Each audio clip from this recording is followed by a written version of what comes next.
Data privacy in 2025. Concerns and solutions for privacy in the digital age.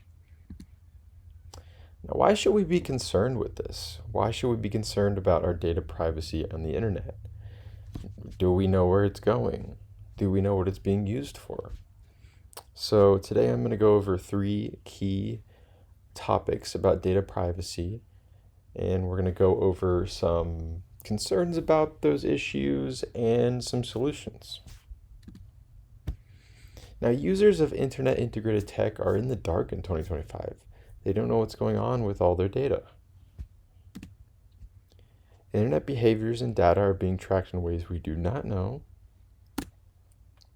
The introduction of generative AI raises concerns on consensual data processing. And user transparency has hit an all-time low with a lack of regulation. First, we're going to talk about AI. What are some of the concerns of AI in data? I'd give it a thumbs down after researching this. Number 1. AI's immense industrial growth has introduced widespread integration into multiple industries. In research, AI is deeply embedded in high-risk scenarios such as finance, healthcare, and justice.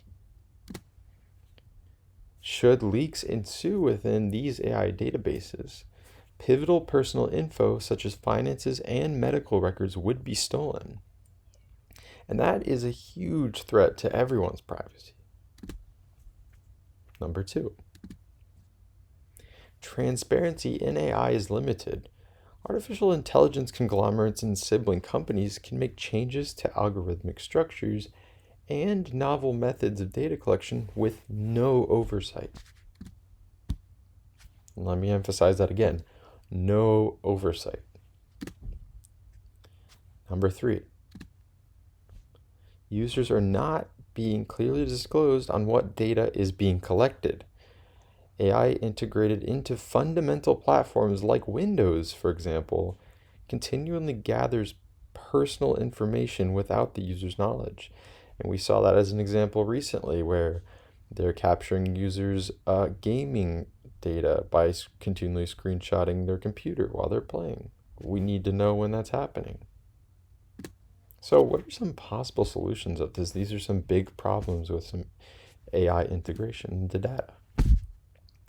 The first solution I've come up with is the removal of consumer AI. Generative AI like ChatGPT relies on users' interactions to train itself, and that can be problematic. If AI was only used in heavily regulated and protected spaces, our data would be taken less. Those in heavy risk industries should not be inputting any sensitive data into public consumer advertising-based AI in their jobs. Surveillance capitalism is taking place from uncontrolled data collection. AI should not be a product at all. The second solution, three-dimensional governance framework. Government in the US relies heavily on trust and industry self-regulation priority. It's all built on good intentions, trust, look to your neighbor to do the right thing. But Europe has implemented a three-dimensional governance, a system that emphasizes core values such as human autonomy, transparency, and prioritizes the protection of vulnerable groups, including children and people with disabilities. That's very important for people with disabilities have a lot of medical data. Children could be exploited on the internet. That data is important. And the third solution is social systems analysis. Traditional government regulations on technology have been much simpler in the past, but AI requires a nuanced path ground in social systems analysis. We need collaboration between the government and those making technological advances that emphasize the data privacy and awareness. Here's our second issue, data tracking. What are some of the concerns of internet data? Number one, according to scientific peer-reviewed reports, merely the 4 most visited web domains of any person are enough to identify 95% of the individuals. You go on 4 different websites, they know exactly who you are.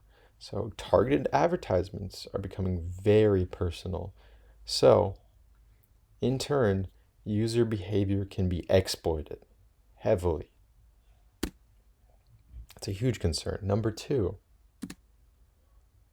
technologies that rely on user data to make decisions often end up incorporating human biases into their logic. New tech like e-hiring, LinkedIn, Indeed, all of those different job sources can be put new hires at risk of being vetted based on their compounded data leakage, meaning they can be discriminated against on multiple factors. It's not a very fair hiring process. And number 3, essentiality of internet tracking cookies is being falsified for the purpose of personalized targeting. Pre-existing consent mechanisms for data require way too much technical knowledge, and the consumer cannot often, gain access to the given website without giving up their consent for cookies. And let me emphasize that again. They will be denied access to any given website based on their privacy preferences. So, again, what are some possible solutions to this? These are some big problems again. The first is law implementation. That's very important for all of the problems listed so far in this presentation. So, the exploitative nature of data tracking needs to be lawfully penalized. Impertinence to exploiting certain age groups for voting, spending, and influential purposes. Government mandated laws should clearly state that any tracking used to target specific users should be punished. Tracking should be shifted to a lighter level, only tracking these 3 separate categories of age groups and nothing more. We should know if it's being advertised at children, adults, or elderly. Here's another solution, specifically for e-hiring. Redesign internet job boards. As seen in peer-reviewed research, a robust redesign of internet job boards would help users feel more in control of their job finding process and internet data privacy. As found in this research, user interfaces that include the introduction of a dynamic consent interface that allow granular control and indicators that visually represent the privacy status of user data. A very small amount of studies have been conducted on user data and privacy issues in the context of e-hiring and jobs. So our third solution is the reevaluation and redesign of consent interfaces. Consent interfaces, especially cookie consent forms, use psychological formatting techniques to encourage users to forfeit their browsing data. New reformed interfaces would be regulated by the proper governance to ensure informed and voluntary user consent. Enforcing that websites prove their cookie consent is non-negotiable for the site's usage would also guarantee transparency. So we have a lot of sites saying you cannot use our service if you do not agree to use our cookies. Well, a lot of times they can't prove that, so some transparency would be great. Our third and most important issue that we need to talk about is regulations and transparency in data privacy in 2025. Here are some issues with the current regulations and transparency. Number 1, current technology, AI and big data, has progressed beyond prediction.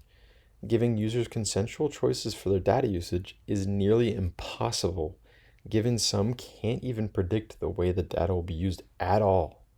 This gives us a larger question. Have we gone too far with it? Number 2, consent is often locking the usage of technology. Most users agree that the purchasing of a product like a phone give them the right to use it without consenting to data collection. When the technical architecture reduces informed consent to a binary option, the individual's control over the flow of data deviates from the original purpose of empowerment. Number 3, the definition of personal data is loose. And that's very important to emphasize. People want their personal data safe, but we don't know what it actually means. We believe we have the right, but there's no definitive meaning of what the right is. So that means that enterprises are able to circumvent regulation because of this, as proved by peer review research. Companies prefer to allocate resources to development rather than user protection. I think that's a big theme on data privacy, is that we need companies to prioritize user protection rather than pushing technological advancements forward. And I'm going to go back to this question again. Have we gone too far with it? Can we solve any of these issues? These are some big issues, these last 3. Technological regression. We just need to take a second, step back, examine what we've done. Because technological advancement, overconsumption, and innovation are prioritized above all else in most of the world. Slowing down to understand a multitude of algorithms that are supported by billions of dollars is a monumental task, but I believe it's possible. Those who do not understand what their technology is doing should not allow others to use it until they understand it completely. Big tech should unplug for a while and reevaluate, frankly. User prioritization. We should prioritize the users. Data privacy should be made a right by any given governance to move forward with the times. In the consumerist US, we don't buy tech with money, we buy it with privacy. Money buys physical products that require you to give away consent and data to be used against your will. Technology should be a tool that works alongside human intervention, not a competitor of it. Tools that are useful to the world should not be exclusionary based on privacy. Here's our 3rd issue that we want to solve, is strict boundaries. We need to implement strict boundaries because personal data has no definitive meaning, as we've said. There should be a technological advanced governing body that defines that. Large companies and conglomerates should not have, rights to be above the law because they have money and feign ignorance. Boundaries need to be set on what is going on with data in the World Wide Web as to catch up with the ever-growing technology that we have. It's very important. Thanks for watching, everybody. I hope you learned some new things about data privacy and maybe have in mind some solutions moving forward. Thank you.